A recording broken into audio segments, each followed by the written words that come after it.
Dave? Mark? Can anybody hear me? What's going on? Is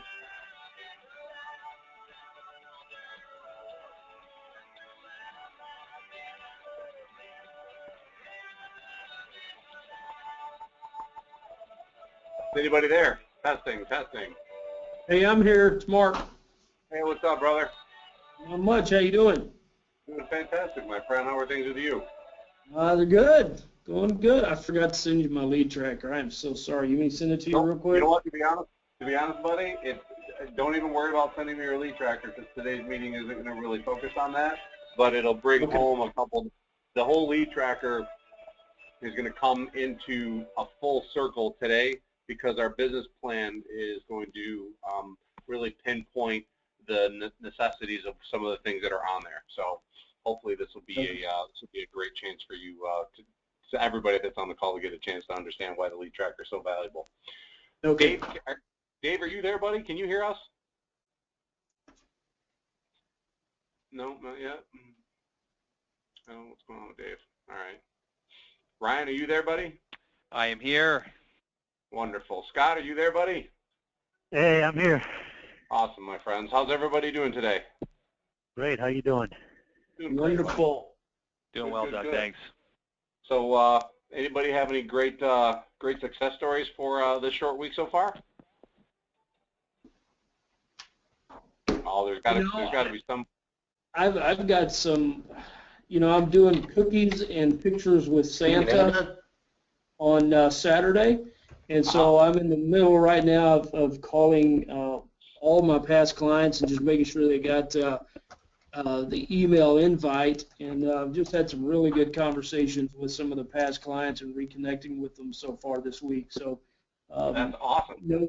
No leads yet, but they're just, reconnecting is nice to be able to do that with these guys, and kind of set up that letter, that you and I have gone over. It'll set that up to be more, I think, receptive at, when I send that out in January. So is this the first time you've ever done that strategy? The letter from the heart thing? No, not only the letter from the heart, but the cookies with Santa. Yeah, it's first time. Nice. Wow, I'm First super time, excited and to see. it's really shaping up to be good. I think I've got about 40 people that are scheduled to come, 40 past clients, and their kids. And what I've done is going to have cookies and pictures with Santa, and then I put on there, that we'll have a drawing for a flat screen TV. Wow, good job. I'm not going to get some big flat screen TV. It's going to be one that's 32 inches, 36 inches. That Who cares? is less than a couple $100, but who cares? Wow, It doesn't matter. I mean, anyway. the gift is really the gift is not really even the meeting behind the event. Most people, I don't think, are going to come there because they want to win a TV. Right. So anyway, that's super cool, Mark. You know what? That'll be a perfect story for us to delve into in a little bit as soon as we get past some of the first layer stuff that I want to get to. So does everybody have access to their computers? Everybody see what's on my screen? I see Yes. it. I do. And Scott, can you read that statement for me out loud? Nobody ever wrote down a plan to be broke, fat, lazy, or stupid. Those things are what happen when you don't have a plan. Larry will wing it. Does anybody disagree with that? No, I certainly don't. Does anybody? Hey, Ryan, I know you're an avid. You work out on a regular basis. Do you go into the gym working out with any kind of an agenda when you go in? Like, do you separate your body parts from like thighs and back and legs and shoulders and chest and tries?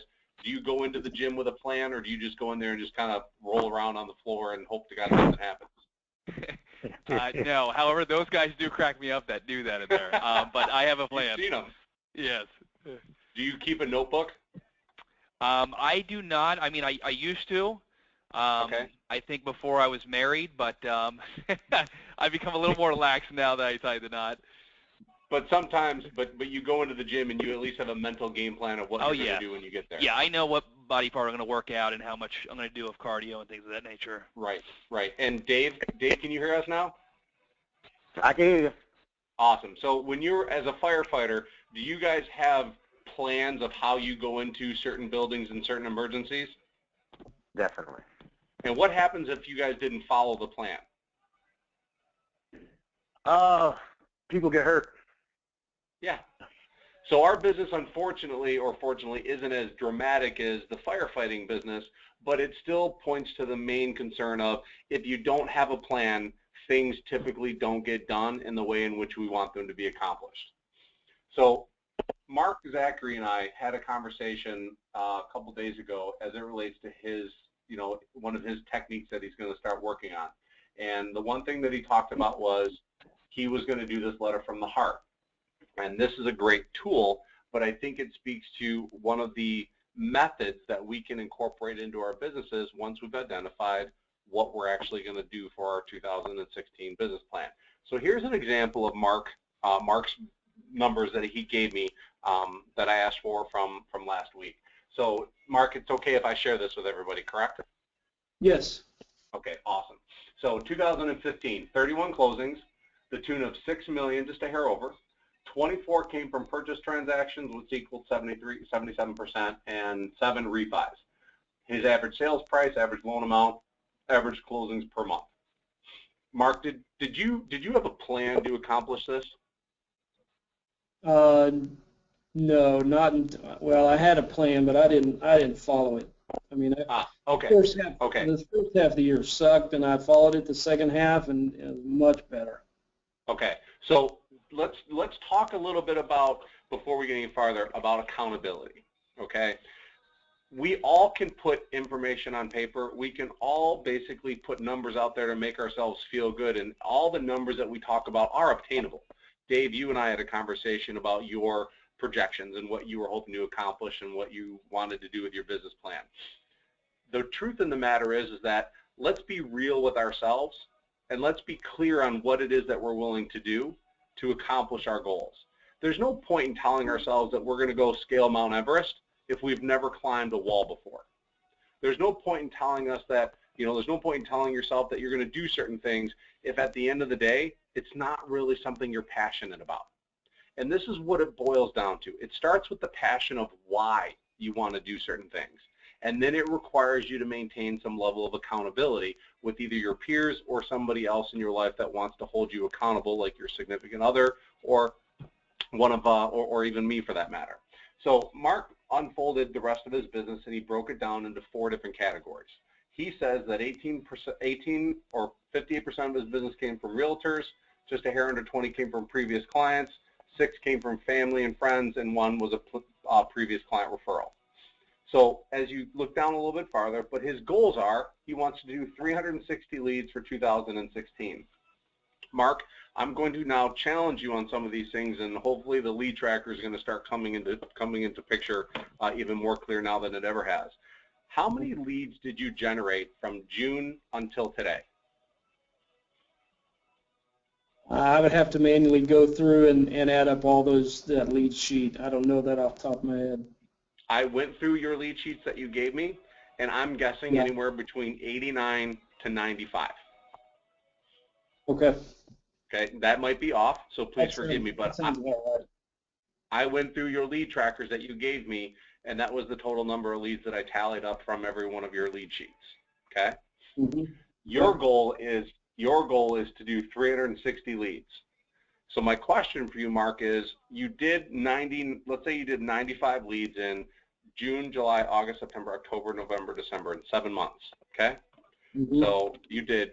So that's 90 divided by 7 is about 13 leads a month. That's an average. Okay. Okay. My question to you is, as you write down that number, what is it that you're going to do differently in 2016 that's going to literally double the amount of leads that you've got into your business? Now, that's not an answer I need to give you. That's not an answer. I shouldn't have said that. That's not an answer that you have to give me now. What it is that's the devil's advocate in me that says, I love the idea of getting 360 leads, but ask yourself, and all of you that are on this call, what is it that you're going to do in your business to double the amount of leads that are going to come in? And let's be realistic with what we are really passionate about. We're all passionate about making money, but that's not what's going to motivate you when your family shows up at your doorstep and says, let's do something. That's not going to be your main focus when you feel like you can't handle any more business that's in the door. And so what I'm wanting to get through to each of you guys is, I get that 360 leads it's doable, but the question still begs is, how do we figure out how to increase that from 13 leads a month to 30? And we'll get into that here in a little bit, Mark. He has a 25% conversion rate, and he wants to do about 90 closings. You did 31 closings this year, and now you want to triple it, which, in all fairness, we have LOs that do that. Hey, Dave, how many loans did you close this year? Flash? Yeah, I'm sorry. I had you on mute because I don't want anything in the background. I closed 70 loans this year.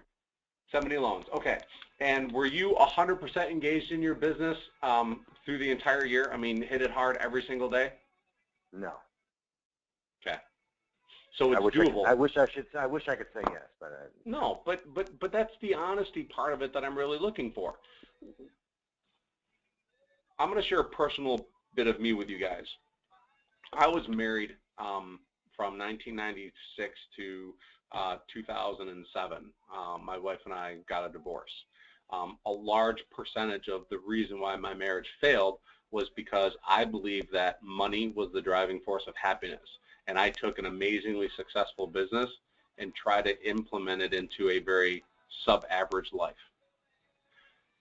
The reality for me is that I had to do a complete 180-degree turn and realize that you have to take an amazing life and insert a really great business into it, which means that the priority becomes your family, your friends, and the things that make you who you are.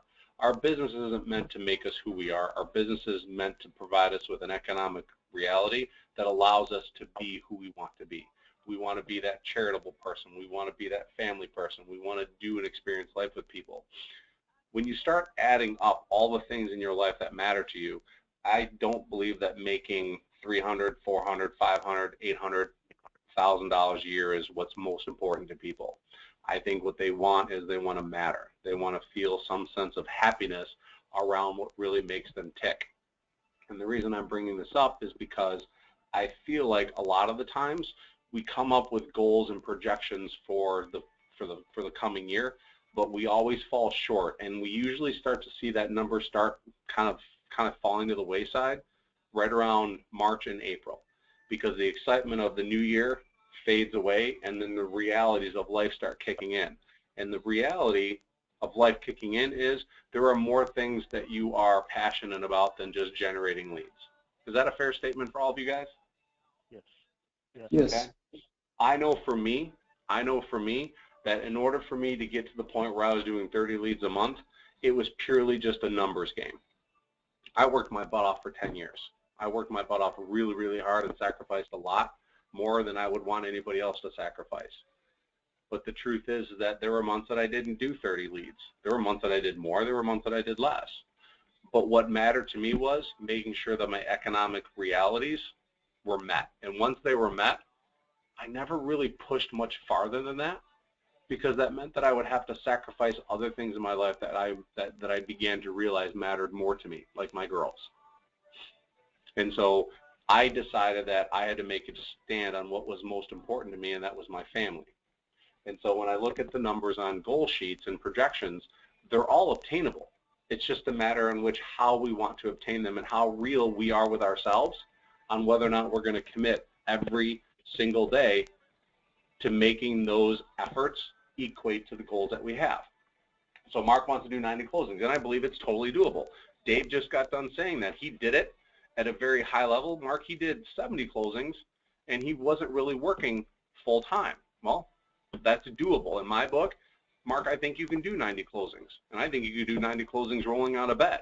But I think there has to be some commitments on your end and some strategies that we have to dig into in order to make this happen, and it'll all start to clear itself away.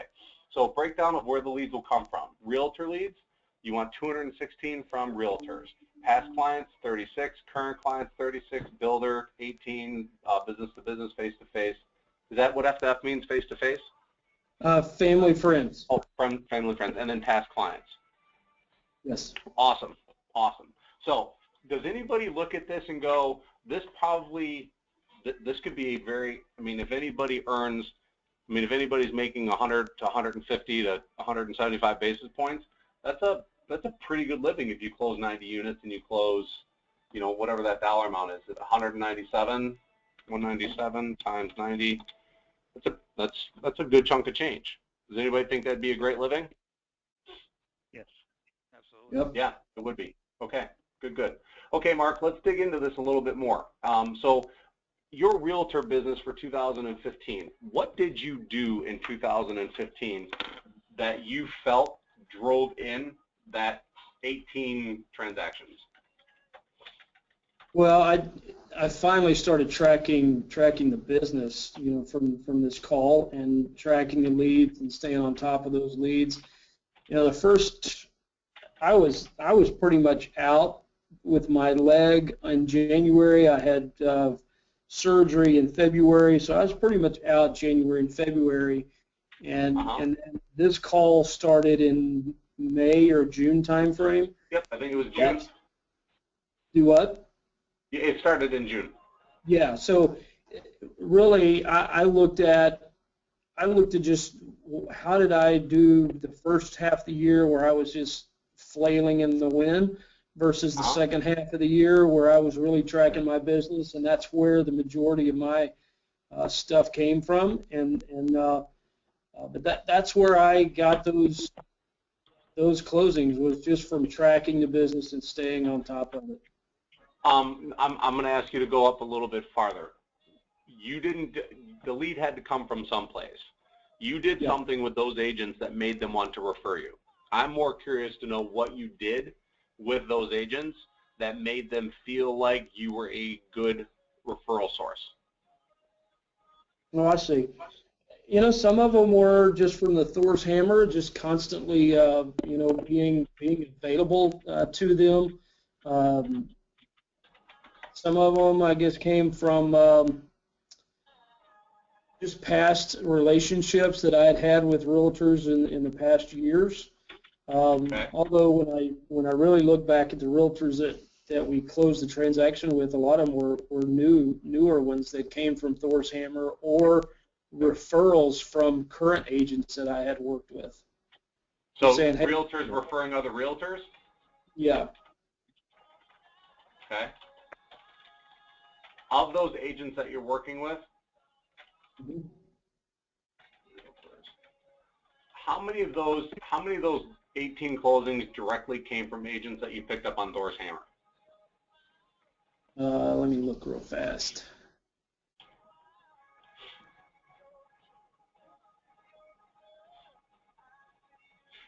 And everybody else that's on the call, what I want you guys to do is listen to what Mark and I are doing, and I want you to ask yourself the same questions in your business, because the details are going to come to a point where you'll be able to, at the end of this call, map out exactly what your business plan in 2016 should look like. Now, it's not going to be pages upon pages upon pages of stuff. I'm a very simple person. I'm not that smart, but when I look at my numbers and I look at why I track my numbers, this allows me a chance to understand where my business truly is coming from, hence why the lead tracker is so valuable and all the details in it are so valuable. But it's helping me understand where my strengths and weaknesses are. If Mark's business, if 18 of his closings came from 6 of his agents that he picked up on Thor's Hammer, well, what do you think one of Mark's greatest strategies in 2016 is going to be? Do you think it's going to be to abandon Thor's Hammer? No. No, it's not. But if his past relationships and realtors referring other realtors are where most of his business came from, well, now we have a better understanding of what Mark needs to be doing when he thinks about his realtor relationships and trying to generate 216 leads out of that.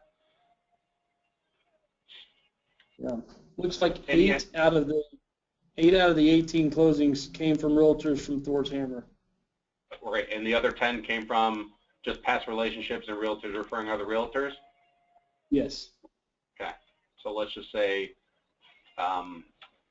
what would you say the breakdown? How many past relationships would you say referred you? I'd say the other 10, really. So no realtors referring other realtors. Let me look here. So like when somebody joined, a new realtor may have joined a team that I was already working with, Yep. that team referred that new realtor. Yeah, but that's that I consider to be one referral source. Okay. Let me see here.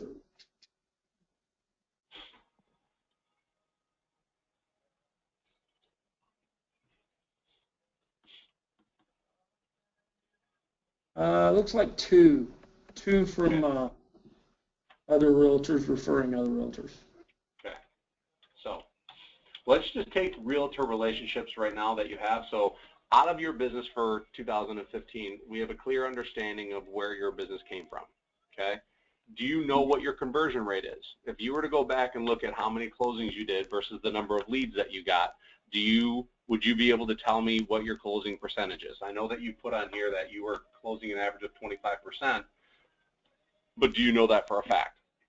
No, I don't. No. Okay. I know that we don't have time. Yeah, we won't have time. Yeah, we probably won't have time to figure that out right now, but what I want you to do is I want you to find out what your true conversion rate is. Okay. It may be higher or it may be lower, but this is going to affect the number that we have in 216 leads. So as we talk about that, let's go into how we're going to generate 216 new leads for 2016. Mark, what are some of the ideas that you have around what you think is going to be your greatest asset in attracting leads from realtors?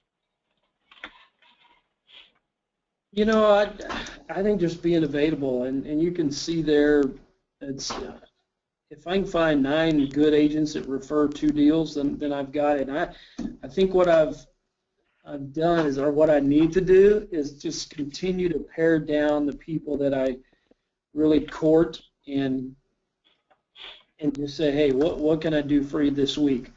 And but you know what makes people use me, I guess, is just they trust me to do a good job. And I mean, they just say I take good care of my customers. So let's play the numbers game. How are you going to get in front of enough agents to convince 9 to consistently refer you? Well, the truth is I've already got them. I've already got 9. I know. I just need to stay more focused on them. Okay. I mean, So if you look at my lead sheets. Go ahead. If you look at the lead sheets, there's way more than 9 agents, and so Yep. I need to identify where are the 9 best and make sure they understand that I am their guy, and I have to figure out how I get 2 leads per month out of them, one way or another. Okay, so you've already got the 9. You don't have to go out there and start cold calling agents. You've got at least 9 that you can choose from. You have a lot more, but you can start whittling them down and find the 9. Yes, absolutely. How many agents do you really have that you feel like you can pick up the phone and talk to that you can use to whittle down to 9? I'd say I know 25 to 30 very well. Okay, so 25 to 30 agents that you know really, really well. Okay, so your goal for 2016 is to find 9 that will refer you 2 a month, and you want to invest enough time and energy to make that happen? Or do you think it makes sense to try and find 18 and have just a general relationship and hopefully get 1 referral from each of them a month? Which do you think is more plausible for what you feel like you want to be committed to? You know, I kicked that around yesterday. Do I need 18 or do I need 9? I would like to go deeper with 9. Okay, okay. And that means that you've got to identify the qualities about those 9 that mean that they are going to definitely be able to refer you. Yeah. Like, are they going to be qualified realtors that you can count on 2 leads a month from?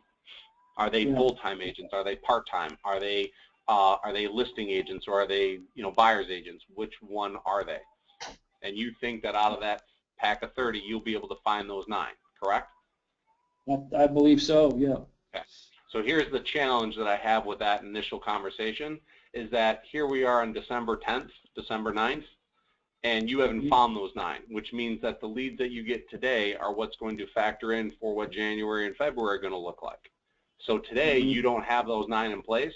So I'm going to make an assumption in that January and February are not going to hit the numbers that you want to hit based on the number of leads that you want, because you don't have those 9 and you haven't established those relationships yet. Yeah.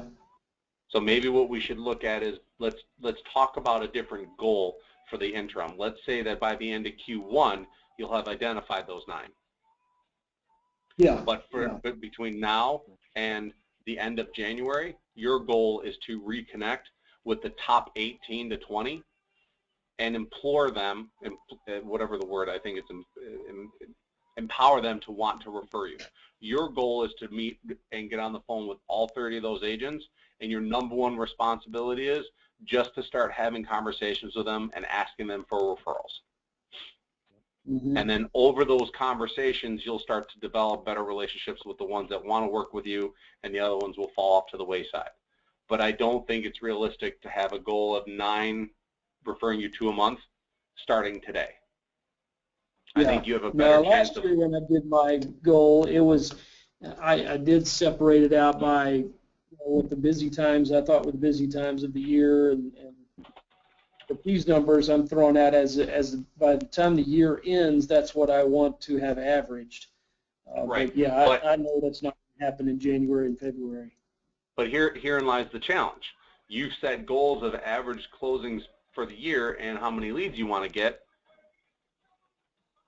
And January and February are part of that year, so I'm just trying to make sure that, here we go to that whole March and April thing. If January and February are not primed properly, March and April are going to be very discouraging months, and then it becomes a matter of playing catch-up, and everybody hates playing catch-up. Has anybody else been in that situation where they start out their goal, and then pretty soon life gets in the way, and then they kind of fall off track, and they lose motivation, and they feel like it's just going to be another average year? Every single year. Every single year. Every time I go to the gym in January, from January 1st to January 30th, it's packed. But by February 14th, 90% of the people that showed up in January are no longer there anymore, except for the ones that have a plan. And so what I want to know is, with Mark on yours, with those 18 agents, I'm going to ask you for a commitment around your business plan, which is I'm going to hold you accountable to that 216 leads, but I'm going to ask you to do one thing, and that's going to be between now and the end of the month, your goal is to get as many leads from that 30 pack as possible, and that means that we have to come up with a strategy. What do you think the best strategy is to connect with those 30 agents to start filtering through those relationships to find the ones that are going to be able to refer you? If you get one of them to refer you, that's huge. So what's one strategy that we can employ to be able to start filtering through those agents starting tomorrow? Just more phone calls, and maybe setting up the phone calls to have a coffee meeting to discuss what their plans are for 2016. Go over their business plan. Perfect. Good answer. I love it. Yep. Business plan meetings. How many agents do you think you guys talk to actually have a business plan? Very few. 5%. I'm going to tell you, I've never met an agent that had one, ever. None. It's not a real one. And here's the one thing, Mark, I will tell you. If you picked up the phone and had a conversation with all 30 between now and the end of the year, and you said, hey, I just got done doing a business plan for myself, and I'd love to share with you how I did it, maybe it might be of value to you, you could probably take the people that call you back and put them on the short list. And the people that don't call you back, you can probably pull off your long list and add a bunch of more until you get to the point where you have those quality agents. But I love the idea. I think picking up the phone and calling 30 agents and inviting them to do a go-to webinar or whatever you want to do about doing a business plan would probably be a great, great decision to do between now and the end of the year. Yeah. Does anybody else think that that would be valuable? No, that's a good idea. Absolutely. Do you think any agents would show up? Yeah, I think they would. Who do you think would show up? Do you think the A players or the B players? The A players. Are you suggesting one-on-one or a webinar, like a group session? You know what? I don't think it's possible to meet with 30 people and do the same conversation over and over again. I think it would make sense for you to just, I think it would make sense for you to do as many of them as possible in a group setting, either on a GoToWebinar or pull them together in the same office. If they're all in the same office, sit them down. Do it by office. Maybe that's even a better way. Or heck, maybe even go into the real estate offices instead of teaching a class, teach a class on a business plan for 2016. What broker wouldn't love somebody to come in there and start talking about that?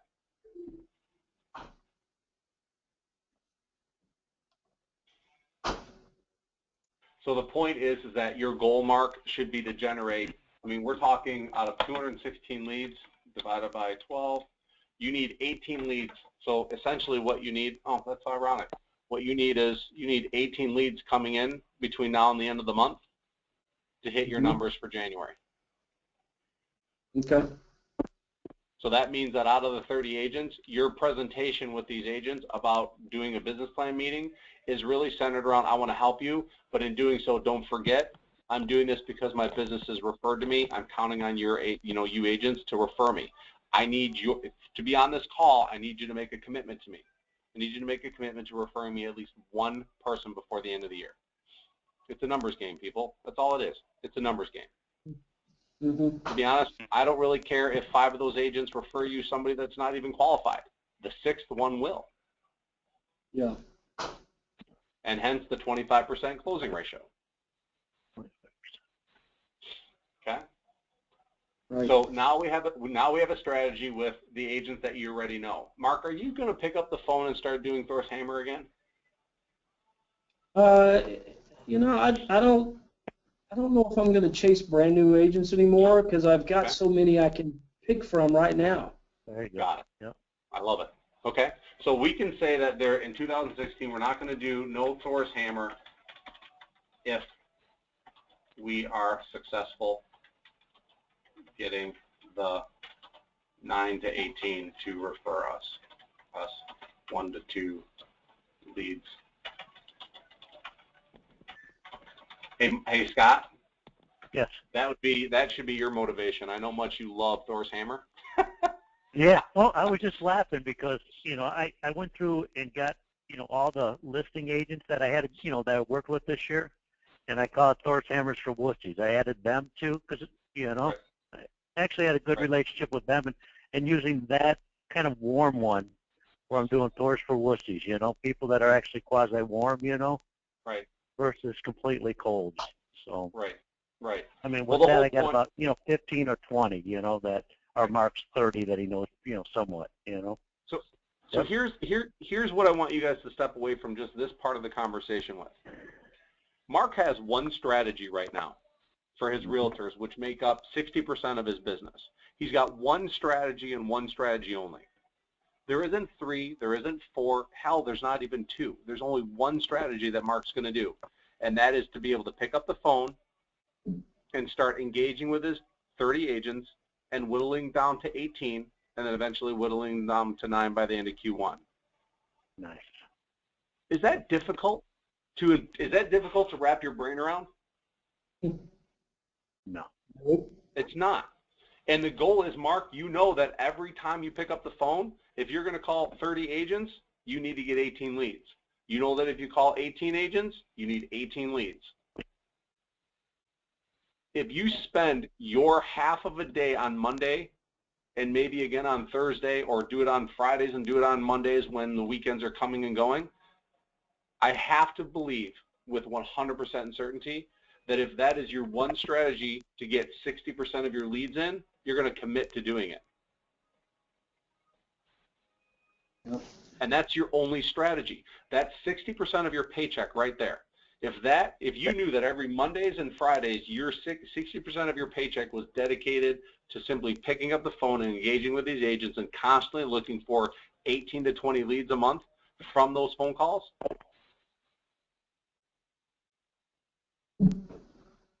does anybody feel like they wouldn't be able to make that commitment to themselves? No. Dave, what do you think, buddy? He's got on. Yeah, he's got on mute. What about you, Ryan? Sorry. No, I'm Oh, sorry. Yeah, it makes sense, man. It does. Last year I was doing Thor's Hammer, and I think, Doug, you gave me this piece of advice. And you said, why don't you just, and I was spending a bunch of money on Zillow, trying to bring in business, and those Zillow leads are crap, wasting a lot of time, and I spent about $1,000 a month on it. I honestly think it was you, Doug, that said, why don't you take that money and go take out one of your real estate agents, pick a different one, take him or her and their spouse out, and you will dive deeper into that relationship with that individual real estate agent. So I immediately cut off my Zillow. It was you, Doug, right, that said that? It was. And, Doug, yep. So I immediately did that. I'm telling you, not only did I have a date night with my wife while I'm doing business, so it was like a win-win. Those real estate agents where maybe I was on a list of 2, I was automatically a list of 1. Bingo. And I saw that the referral that I got from those individuals, and I stopped doing it. Why? Because you just get complacent. It's part of my. I need to dive deeper into the agents that I have that love me. I want them to love me even more. But that Thor's Hammer, that's a cold call. It makes sense just to call the ones that you already do business with and just dive deeper into it. Well, then, and Mark and Dave, you bring up a really good point. Mark, as you're trying to filter through those 30 agents, the ones that you know that you feel comfortable most with or have something in common with, those are the ones that you put on your list to go, let's go out. Let's go spend a night. Let's have some dinner. My treat. Let me talk to you a little bit about my business philosophy. And Dave is 100% right. That is something nobody else does. And let's be clear. You're not looking for the mega agent. You're looking for an agent that's going to refer you 2 leads a month. 2. Yeah. You're not looking for a mega producer. You're looking for somebody that's a full-time agent that knows the value of relationships that would easily be able to refer you. That's it.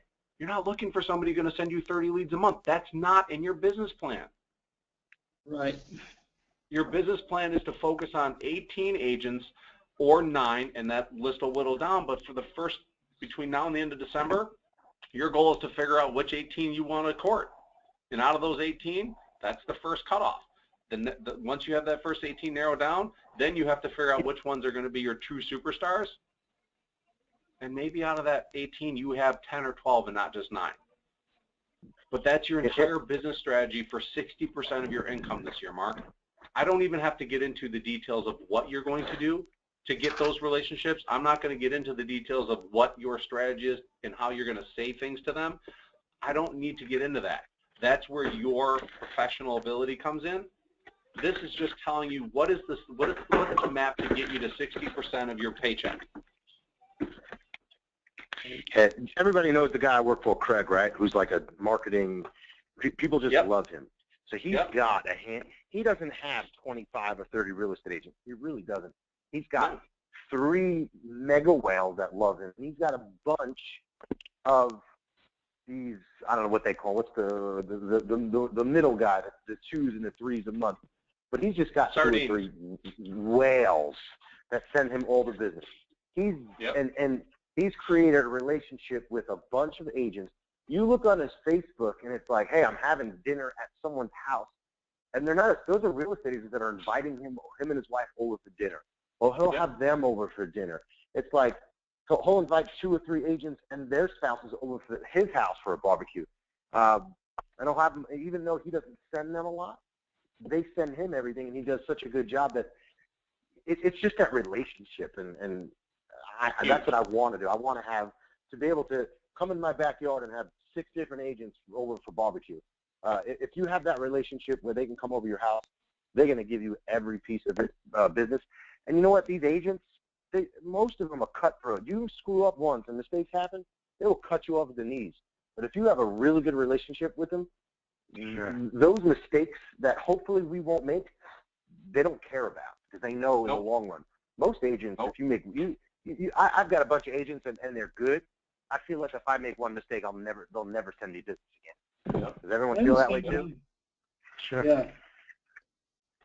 Yeah, and that's my biggest challenge is how do you get to that?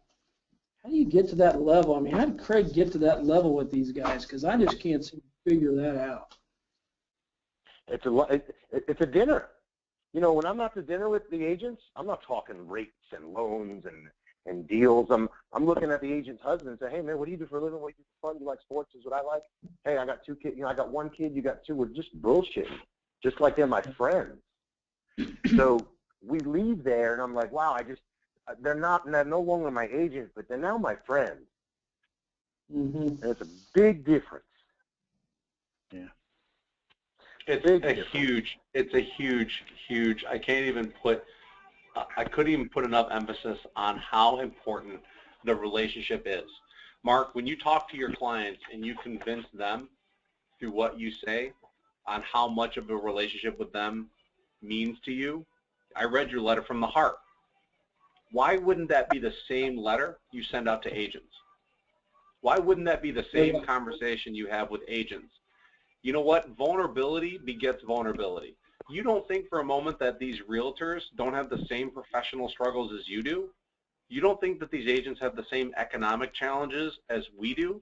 You don't think they deal with the same crap from consumers as we do? The difference is that we feel like it's an adversarial relationship with them, or it's a parasitic host relationship with them. I'm speaking from history. My experiences, my business plan was completely and totally different. My business plan was 63% of my business came from my past clients. Mark, you have 10% of your business coming from your past clients. I was never good at getting 60% of my business coming in from realtors. I didn't like them enough. I didn't want to go to lunch with them. I'd rather go to lunch with one of my top referring sources because he was an executive at Ford Motor Company and refer everybody in his department to me. That was something that I care more about because I related differently to them. You obviously have got a gift of being able to relate to agents that I didn't have. But what I'm trying to get to, much the same way Dave is, I don't care where it's coming from. It's about choosing your identity and your value and making it clear to everybody why you do it. And you'll naturally filter through those people that belong in your life and don't. Yeah. Well, I would love for more of my business to come from previous client, current clients, past clients, all of that, but it will. I've done a poor job of marketing and staying in touch with those guys, and that was part of the strategy with the Santa thing, is to get people to my house where I can go deeper with them. I get to meet their wives, I get to meet their kids, and that was part of that strategy. And that's what it is. If you can if you could find a way to dig deeper in a relationship, and especially with people's kids, if if you've got kids and they're playing with your kids, they're no longer just your agent. They're family and friends, and it's about, hey, I want these agents for me to be long-term agents, and not if there's a mistake that maybe is out of my hands, that they'll never talk to me again, because we all know that's how agents are. You're only as good as your last file. Right. Exactly. The best part about these meetings, like one year we did pumpkins at my company. We've done Christmas trees. We did a couple of, one year we did turkeys. We took a bunch of our clients to the Tigers game, almost 500 of them. So we've done things. The message that you have when you do these things isn't just, I'm giving you free stuff. It's to build a rapport with them. It's to make them see you as being somebody who's appreciative of their relationship, but more importantly, to differentiate yourself from being a lender. Mark, you're not a lender. Dave, Scott, Ryan, you guys aren't lenders. You guys are fathers. You guys are husbands. You guys are friends. You guys are professionals. You guys are fun. You guys are social. I mean, all these qualities about you that we choose not to let out. Craig Bland is exactly who he is with his clients and his realtors as he is in person. There's no difference. He's 100% authentic. And he's not afraid of being authentic because that's what's got him to this place. He's more clear on who he is than all of us combined.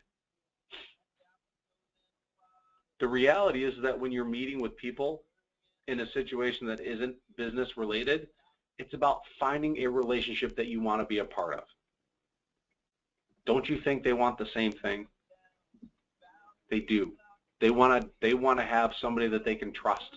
They want to have somebody they can count on. They want to have somebody that they know has their back.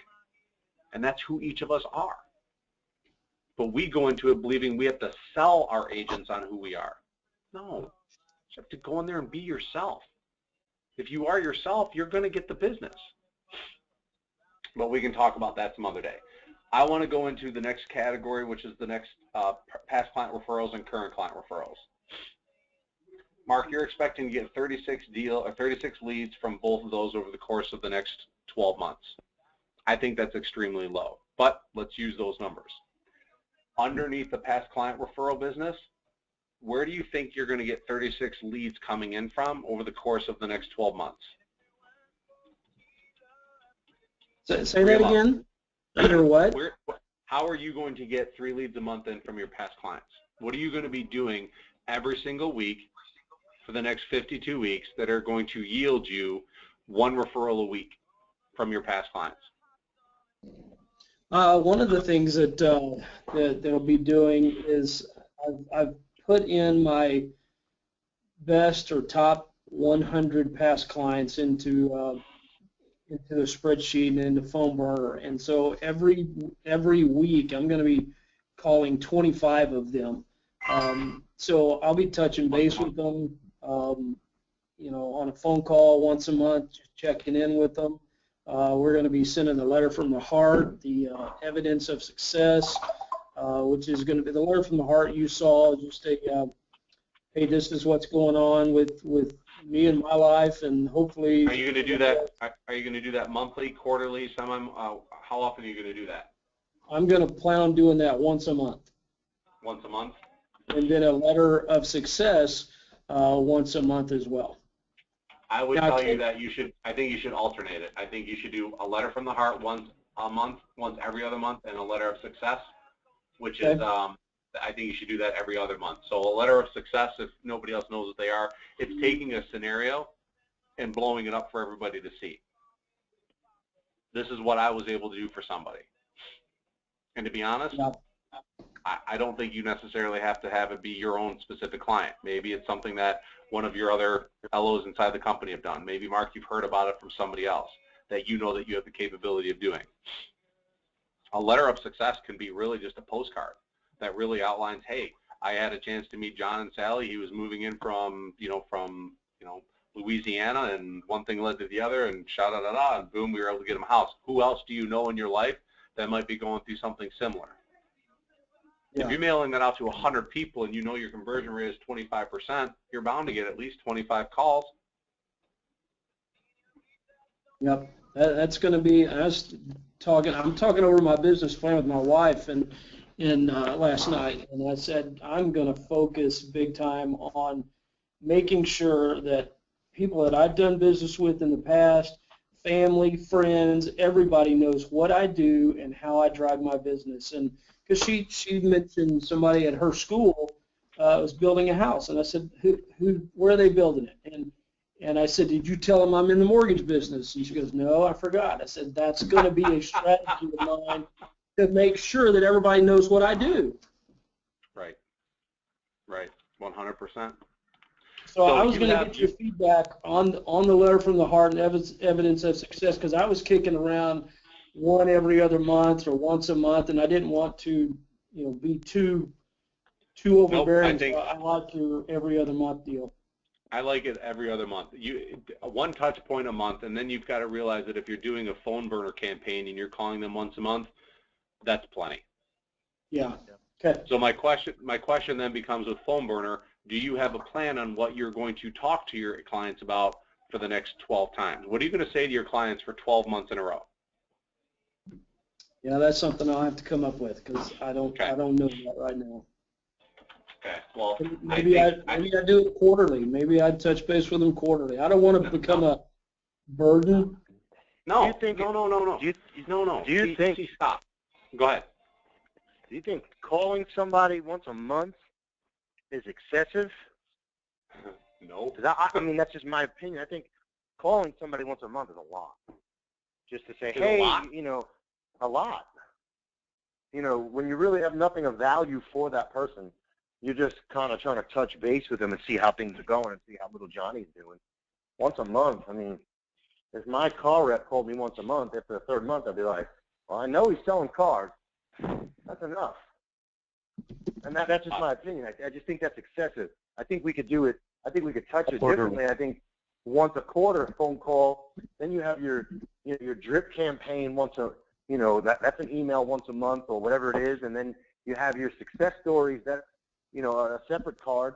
By the time your birthday card goes out and the loan anniversary card goes out, you're hitting them at least, 8 to 10 times a year. Anything more than that is a lot. I think that's my opinion. Right. I don't think it's unrealistic to come up with something of value to talk to a client about once a month. Stop thinking about being just about mortgages and think about it beyond that. Remember in one of the calls I said, our goal with our clients is to fill a need, is to find a need and then fill it. How often have you guys ever gotten a phone call from anybody that just wanted to talk to you to find out if there was something that they could do to help? Even if it was just a voicemail. Phone burner leaves a voicemail, what, Mark? What's the percent of voicemails versus actual talk-tos? Oh, I'd say 70% are voicemails. So 30% of those people you actually talk to because they care to answer the phone. That's not a bad thing. But every month, 70% of them are just going to get a voicemail. What happens if the day that you call, you picked up the phone and it was whatever the funny holiday of the month is? Or you wanted to wish them a happy anniversary this month, or hey, you're home, this is the anniversary of your home closing, or hey, I know that one of your sons or one of your daughter's birthday is this month, I just wanted to wish them a happy birthday. Just things that you can literally leave a message about is nothing more than just them remembering who you are and them realizing that you still think about them. Now, to Dave's point, he's right. It's a lot. It's a lot if you think about it as a salesperson and not as a friend. So Dave, on that point, I'm going to challenge you and say if you truly have a friendship with your realtors, you can pick up the phone and call them once a month, couldn't you?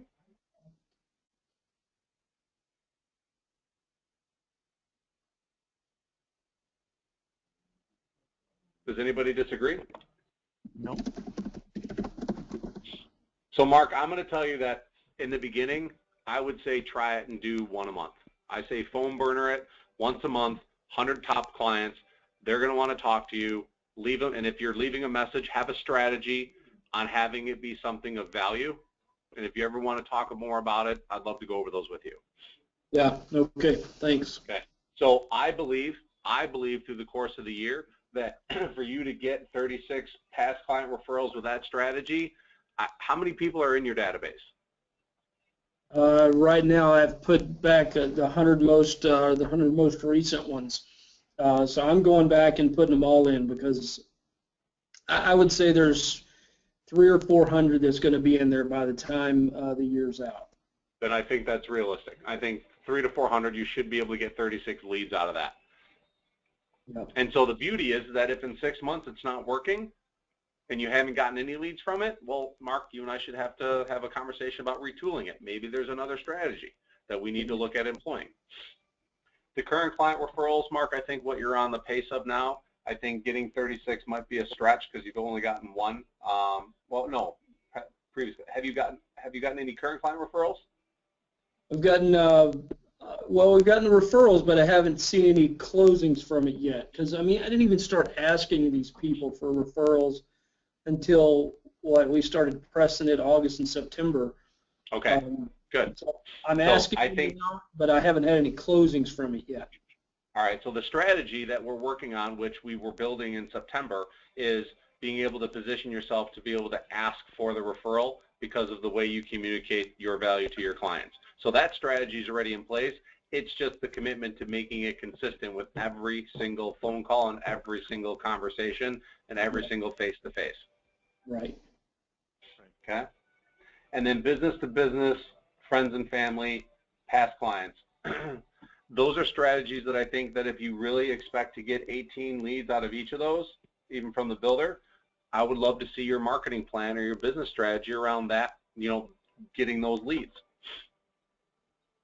Okay. So here's what we've come down to. So for a better part of his 80% of your business, Mark, came from realtors, past clients, and current clients. We've really only talked about one significant strategy with your agents, and the other one is doing what you already set to do, which is phone burner and the letter from the heart and evidence of success, and maybe one or two other things with your past clients like cookies with Santa. Mm-hmm. You have a business strategy now that isn't reinventing the wheel, but now are you at least a little more clear on what you have to do every day you wake up now? Yeah, yeah, absolutely. And when you break it down, it's not that overwhelming. I mean, it's just not. You look at it and you're just like, wow, that really is pretty simple. It's the commitment to the plan. It goes back to the commitment and the accountability. It goes back to, Mark, if in April you haven't hit your goals, I'm willing to bet you that one of these top 3 strategies that we've talked about, you haven't been committed to. Yeah. That's simple. And if you think about every week, if you have a Friday and a Monday every week that you're knocking out phone calls to realtors, that gives you all the rest of the week, the other half of Monday and the other half of Friday, and all day on Tuesday, Wednesday, and Thursday to employ some of the other strategies of your current clients and the strategies with your past clients. Mm-hmm. I have to believe that this strategy will yield the results that you have based on how committed you are today. But by January and February, if you don't have the same commitment and have got the same plan of what your week is going to look like, it's not going to happen. So the next thing would be, I would like for you to plan out your week. Time block out your week for me. Time block out your week on when you're going to be meeting with your agents, when you're going to be doing your dinners with your agents, when are you going to be doing when are you going to write down your evidence of success and letter from the heart? Map that out and commit to those times during the week. Mm-hmm. They are no different than going to a doctor. They are no different than going to a funeral. You make the time because it's important. It's respect to yourself and your family. Mark, you've been on these calls. I think you've missed 2 since June. You've been on this call every Wednesday at 1 o'clock without fail. Ryan, you have 2. Scott, you have 2. Dave, I think you have been as well ever since you joined. The point is that you guys are finding the time to do it because there apparently is enough value here for you to block the time out. Do the same thing with your business plan. Now, if we have more time individually, if you guys want to call me up, we'll spend more time and go over this business plan in greater detail, and we'll literally iron out all the wrinkles so it can be a strategy that you can look at on every single email that you send, I'm sorry, not email. We can put it on your computer screen. If you guys look at my computer screen, I'm training for a half marathon. This is what I see every day that I turn my computer on, my training regimen. That's my plan. I look at it every single day. Give too many rest days, Doug. You need to be quiet. That's my plan, not yours. No, that's awesome, man. That blows mine out of the water, bud. So the point is that I have a plan and I look at it daily. You guys have to do the same thing.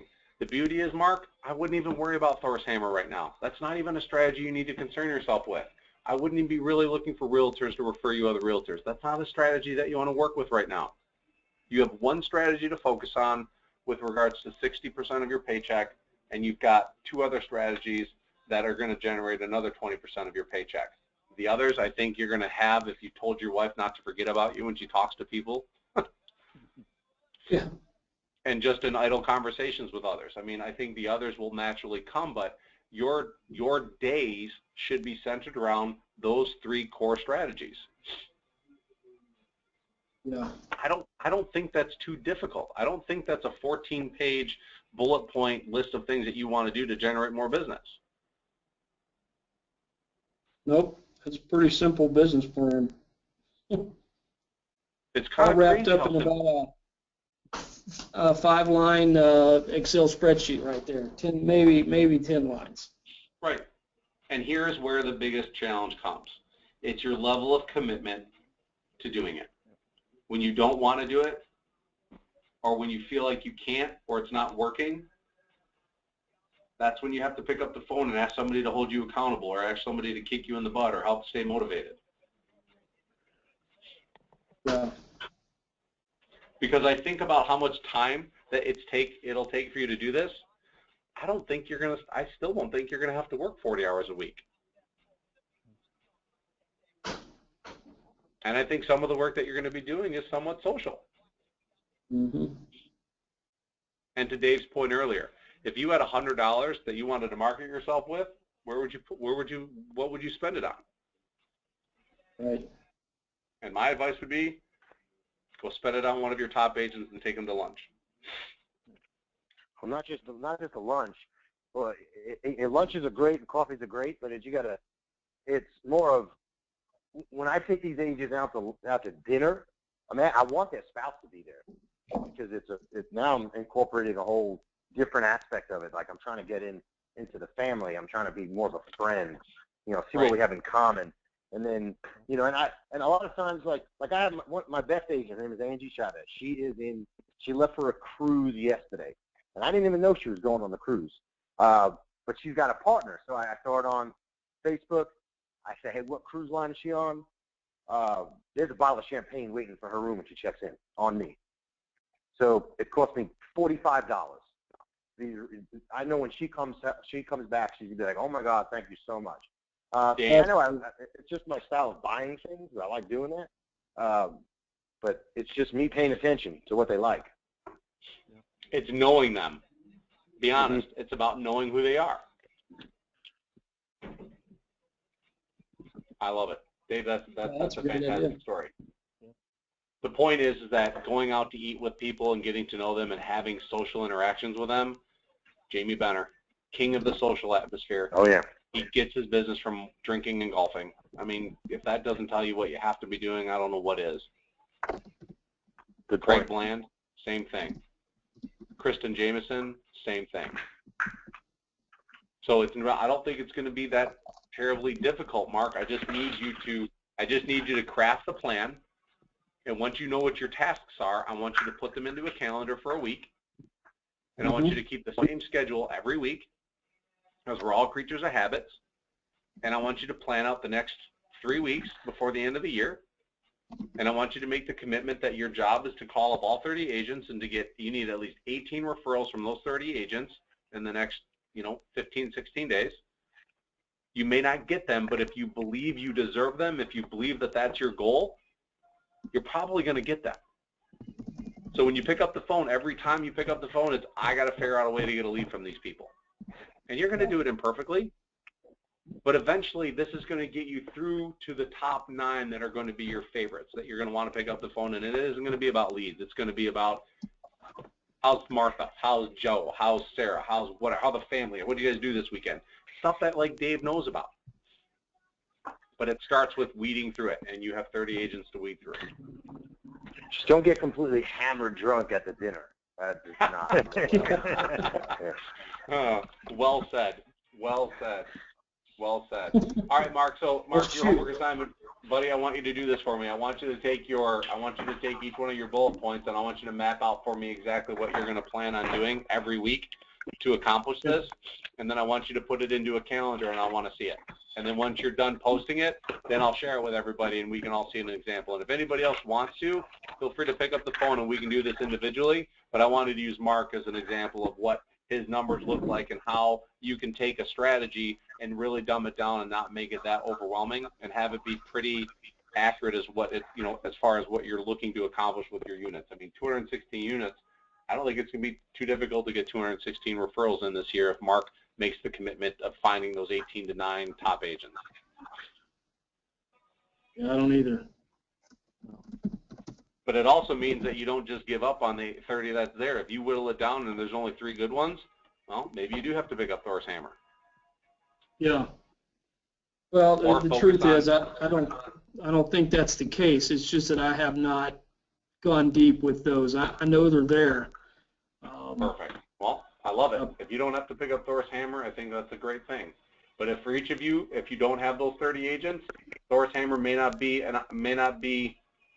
be your only option. And if that ends up being one of your strategies, your goal should be to not have to look at it as something that you have to do forever. It's just something that you have to do until you have the agents that you want. Okay, guys, if you need me, please reach out to me. Otherwise, I'll talk to you guys all next week. Hey, Joe, I got one more thing that I want to bring to this. Hey, guys, just get one more second. I got a good idea. If the 5 or 6 or 7 of us come, I think we all have the same agenda when it comes to let's reach out to our past database, because I know I'm the worst at following up, and I think there's a whole part of my business that I really don't have to tweak too much to get more business if I could just get my past customers to send me business.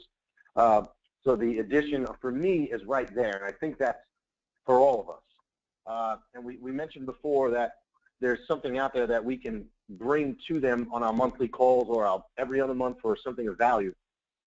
Let's share our ideas. Because I don't think I can come up with 6 or 7 ideas that I'm calling them with something of value, but I might have 1 or 2. Or you might have 1 or 2, and then Doug has 1 or 2, and together we might have 12 or 13, and now we have something of value to bring together, and we just share it. I used to do a drip campaign of just like motivational stuff and pretty cool stuff, and I stopped. I will share that with all of you, and there's probably 8 or 9. But if you guys have a drip campaign that you want to put together a cumulative, I say we do that, because between 5 of us or 6 of us, we can get 40 slides, and then it's, set it and forget it.